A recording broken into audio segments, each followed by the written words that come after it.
premiers pas dans le rap se sont faits avec le monsieur qui est juste derrière toi. C'était très exactement en 1994, au pied de mon immeuble, bâtiment 56, La Rose, Valplan. On a décidé de faire un groupe de rap et c'est de là que tout est parti. C'est déjà en fait, il y avait déjà un kiff partagé de la musique. Après, nous, il fallait trouver le créneau qui nous correspond. Et c'était le rap. Donc il y a quelques années en arrière, il y a eu un coup de projecteur à l'échelle un peu plus nationale, on va dire, avec le DVD Street Live, où je me rappelle qu'en fait il y avait un dossier sur Marseille, et il y avait un passage en fait sur Carpe Diem. Est-ce que pour toi c'est le moment où on va dire les choses ont peut-être ont un peu accéléré ou, Sur le coup, moi j'ai vu juste ce passage-là comme un passage normal, sans importance. Bien que nous, enfin, personnellement, nous on kiffait d'avoir fait Street Live, tu vois. Mais après, je me suis rendu compte, surtout en venant ici, je me suis rendu compte qu'il y a pas mal de gens qui nous ont, un paquet de personnes qui nous ont connus via ce DVD-là. Ouais, non, mais c'est pour ça, c'est en rencontrant les gens, je me suis rendu compte qu'en fait, au final, il y a pas mal de personnes qui nous ont connus sur ce truc. Mais au premier abord, nous, on pensait pas que ça allait avoir une telle répercussion. C'est toujours bon à prendre. Hein. Il y avait une petite partie interview dans ce passage, où tu disais en fait que Marseille était un peu au creux de la vague, je pense à cette période, peut-être, et tu disais qu'en fait il n'y avait pas trop d'entraide en fait, entre les groupes marseillais. Est-ce que tu penses que c'est toujours le cas aujourd'hui ou que les choses ont changé? Non, je pense que ça a changé. Parce que on a eu droit ces dernières années à des combinaisons qui ne pouvaient pas avoir lieu à l'époque où j'ai dit ça. C'est-à-dire que on ne va pas rentrer dans les détails, mais il y a plein de combinaisons de rappeurs marseillais qui se sont faites. Et à cette époque, c'était inimaginable. Ouais. Donc là, sur le morceau début de la fin, tu dis pas ton premier solo, pas le premier projet solo, mais le 4e projet de Carpe Diem. C'est vrai que tu es le rappeur du groupe Carpe Diem qui s'est le plus distingué, on va dire, et dont on a souvent réclamé un album solo. Est-ce que au final ça t'a fatigué quand on te réclame à ce point Non, ça m'a pas fatigué. Dire que ça m'a fatigué, c'est un grand mot, mais en fait c'est l'attente justement, cette réclamation-là, elle a joué un grand rôle pour... Parce que c'est Carpe Diem aussi qui m'a poussé à faire cet album. Et on s'est rendu compte qu'en fait il y avait une attente autour d'un projet REDK. Au final on s'est dit pourquoi pas le faire, vu que les gens le réclament. Et qu'au jour d'aujourd'hui il y a plus de... C'est plus l'inverse qui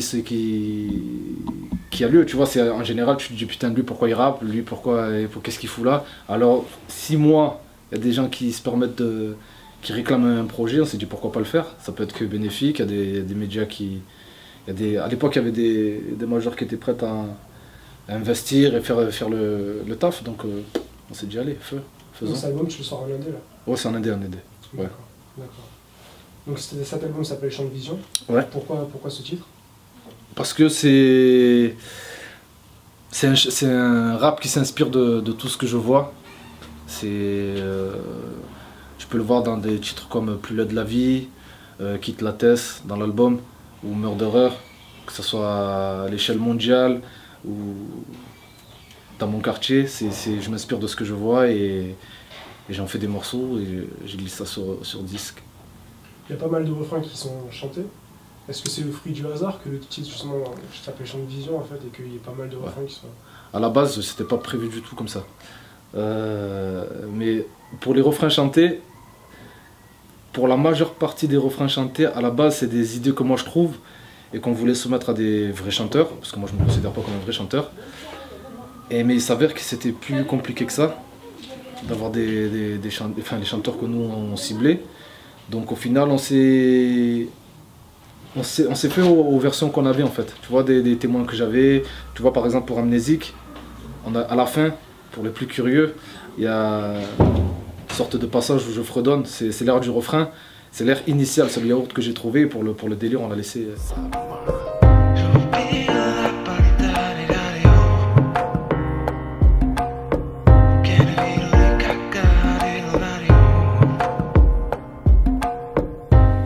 Mais à la base, c'était pas quelque chose de voulu, de calculé. Je savais très bien que ça y allait avoir des vibes chantées parce que moi je kiffe, j'écoute beaucoup plus de soul que de rap par exemple. C'était obligé qu'on retrouve ça d'une manière ou d'une autre dans l'album, mais j'ai pas, c'est venu avec au fur et à mesure. D'accord. Le premier extrait a vu le jour fin 2012, le second, du début à la fin si je ne me trompe pas. Ouais. Le second en mai 2013. Pourquoi finalement il y a eu un tel delta entre la sortie de l'album et la diffusion en fait, des premiers extraits? Parce qu'on s'est endormi sur nos lauriers, parce que j'ai eu un coup de mou, parce que ça m'a gonflé à un certain moment, parce que j'avais plus, j'avais du mal à concilier rap, taf, tout ça, parce que je travaille à côté moi. Et au bout d'un moment, ça a commencé à m'user. Et en fait, j'ai tiré un frein à main sur le disque. C'est pour ça en fait que ça a été repoussé. Et qu'est-ce qui a fait que tu t'es remotivé en fait et que... Ben, c'est que j'ai ouvert ma gueule. J'ai dit Champ de Vision il arrive, donc il fallait bien qu'il déboule. Et c'est ça qui s'est passé. Après je suis reparti de plus belle, j'ai reçu les prods qui m'ont redonné le punch. J'avais des idées, après on s'est remis au taf. L'année dernière, tu as sorti un projet en commun avec Soprano. Ouais. Avec le recul, en fait, c'est quoi ton ressenti sur ce projet? Qu'est-ce que tu penses que ça a pu t'apporter? Bah, le projet en lui-même, c'est pour moi un projet réussi, tu vois. Surtout dans le contexte dans lequel il a été fait. Parce qu'on avait 20 jours pour le faire, le disque. Et au final, avec le recul, quand on l'écoute, lui et moi, on se dit quand même qu'on a réussi quelque chose de pas mal.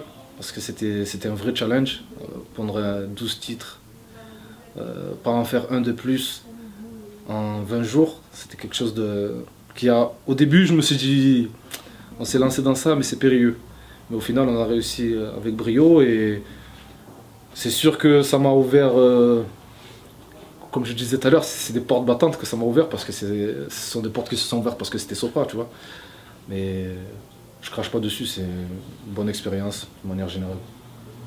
Il y a un morceau qui est justement avec Soprano sur l'album, Laisse le faire. Est-ce que, déjà, il prouve que la chimie entre vous deux est toujours présente. Ah oui, oui.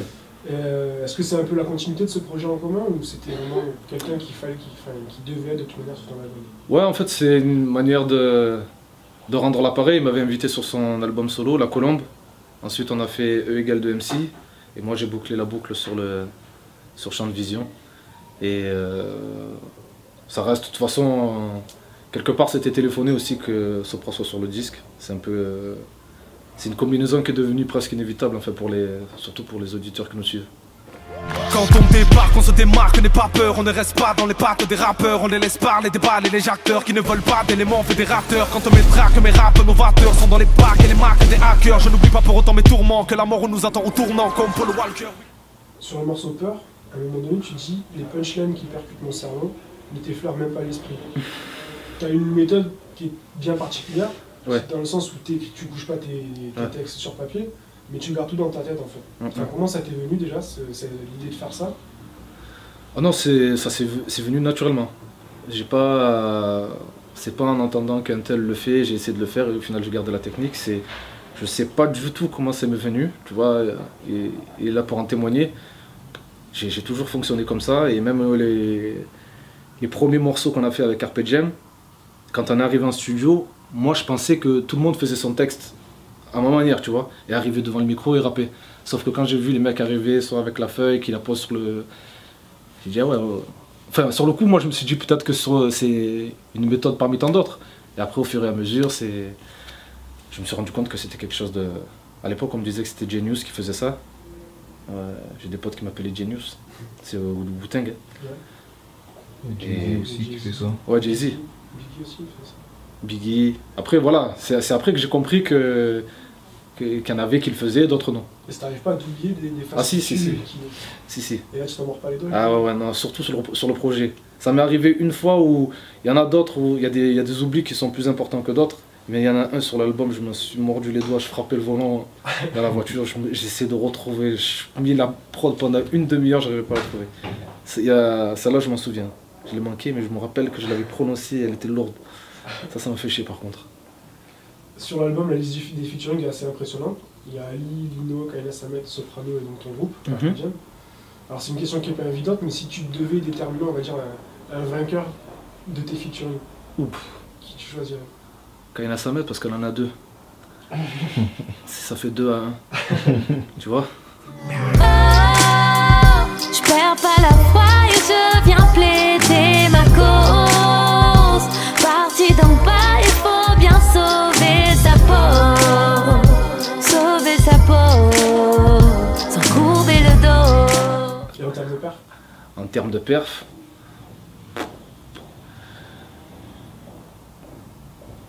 on va dire Lino pour l'originalité du morceau, parce que c'est 5 minutes 37 de passe-passe. Ouais, mais c'est quoi le but? Que la rue m'achève et voir qui fait le traître au bout. Vas-y, fais la chèvre, le prêtre, moi je rappe avec la barque au bout. Du coup, t'as le cul entre deux chaises, tu te déchaînes et parles beaucoup, je te parle de paix. Tu parles de guerre, de gang, vrai. en gros, perte de temps, faut être frais. Grand, fier sur le ring sans la paire de gants. Avec un concept bien précis,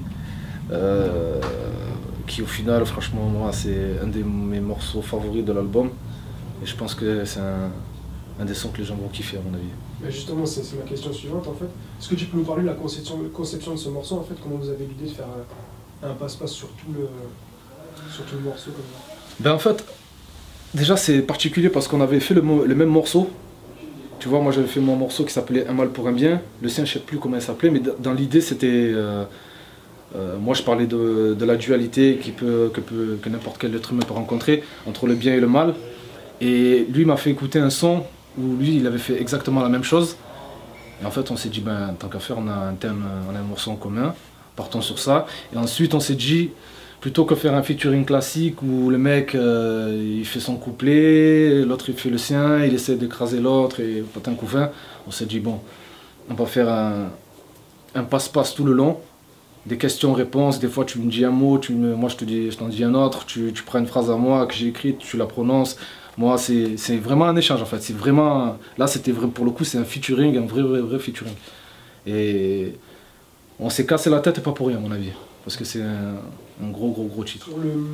Sur le morceau REDK, Ouais. tu parles de tes influences dans le rap français, Ouais. notamment IAM, LTM, FF, Safko, bref. Plein de groupes, si tu pouvais choisir un seul de ces groupes ou rappeurs pour un feat, tu prendrais qui? Alors, par élimination, on va en prendre un que j'ai pas fait. Aïe.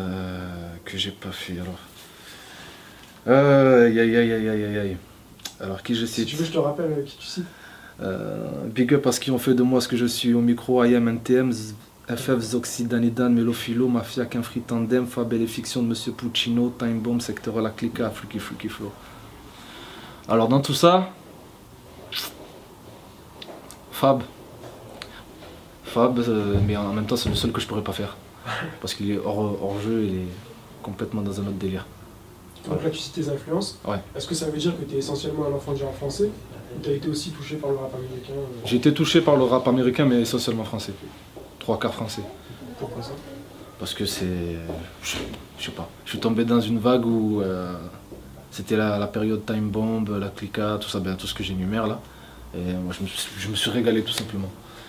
J'ai trouvé tout ce que je voulais, le fond, la forme, la technique. À l'époque c'était des réunions de freestyle autour des micros, dans les radios. On était avec nos post-cassettes, un enregistre auto-reverse. Tu te faisais dans un enregistrement d'une heure et demie. Là c'était kiff total.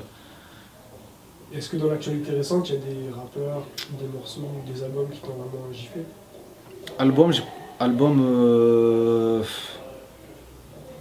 Non. Album non, mais il y a plusieurs titres, ouais. Parce que moi je fais toujours une mise à jour, tous les jours je regarde un peu ce qui sort, ce qui sort pas. Et je tombe sur des titres qui me plaisent. En rap français, hein. Rap Kinfree j'écoute plus trop. D'accord. Ouais. Par exemple, si tu veux donner des noms... En français? Ouais. Alors lequel? Récemment là, il y a Dean Burbigon Emir, j'ai beaucoup aimé. Ça, ce genre d'exercice ça m'énerve, parce que je trouve jamais. Et après je me dis merde, dès que ça va finir je dis putain lui. Je sais plus. Non mais ça va, t'en as donné un quand même, Ouais. donc c'est correct. Et la suite, comment ça s'annonce pour toi? Est-ce que t'as prévu par exemple une tournée, enfin défendre sur scène cet album Champ de Vision? Ouais, moi c'est prévu, on a déjà des dates. Après, comme tu connais le biz des concerts, ils ont besoin de quelque chose pour jauger. Donc en fait, c'est ce qui va être vraiment déterminant, en dehors des dates qu'on a déjà fixées, ce qui va être déterminant, c'est le buzz qu'il va y avoir autour du disque ou pas, les ventes, parce que c'est ce qui matérialise un peu, enfin pour tout ce qui les tourneurs ont besoin de savoir si je programme un REDK dans tel à Marly-Gaumont par exemple, ils ont besoin de savoir si j'ai la bénédiction de Kamini. On approche de la fin, donc la question qu'on pose à tout le monde, si je te dis basket blanche, ça t'évoque quoi? Basket blanche, Stan Smith, Eileen Astaz, Reebok, les Revanches, les Royals. Ouais, c'est ce que ça m'évoque. Le mot de la fin? C'est que le début. Merci. À la fois et je viens plaider ma cause. Parti d'en bas, il faut bien sauver sa peau. Sauver sa peau, sans courber le dos. Triste royaume.